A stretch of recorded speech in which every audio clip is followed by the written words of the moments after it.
wewe unaelewa yale ninasema about Nyantrago Stadium. So naomba uniruhusu nikutume kwa His Excellency the Governor of Kisii County.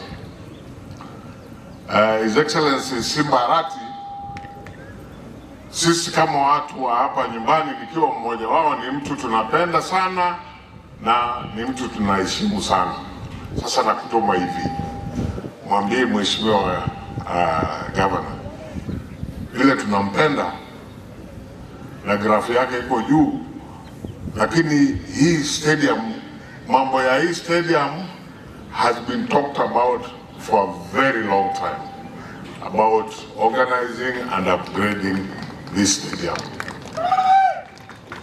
Kwa hiyo jambo moja tu, nimekwambia grafu ya governor iko juu, lakini unajua whenever grafu iko juu bado kuna nafasi inaenda juu, inaweza kwenda juu zaidi. So nakutuma kwa mheshimiwa governor ajaribu mkiwa pamoja, hata kushirikiana na national government kupitia mheshimiwa county commissioner, tuone hii Nyantrago Stadium imefika ile upgrading kiwango ambaye imezungumzwa kwa wakati mrefu sana. Nafikiri nikisema hiyo naongea kwa niaba ya watu wetu hapa wote wa hii area na watu wa Nyaribari zote mbili kwa jumla. Sio wanaomba vinakwana. Tumekubaliana?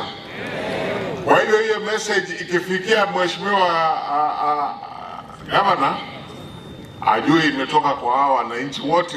Wananchi ni wake, yeye anatuelewa. Tufike hapo ndio tunashukuru sana. Ni mahali sisi watu wa hapa nyumbani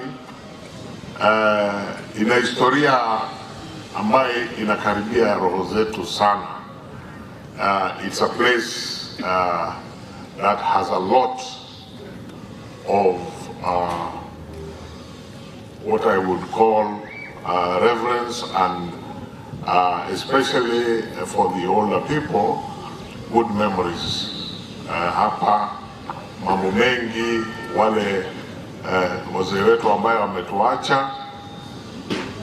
Nyantrago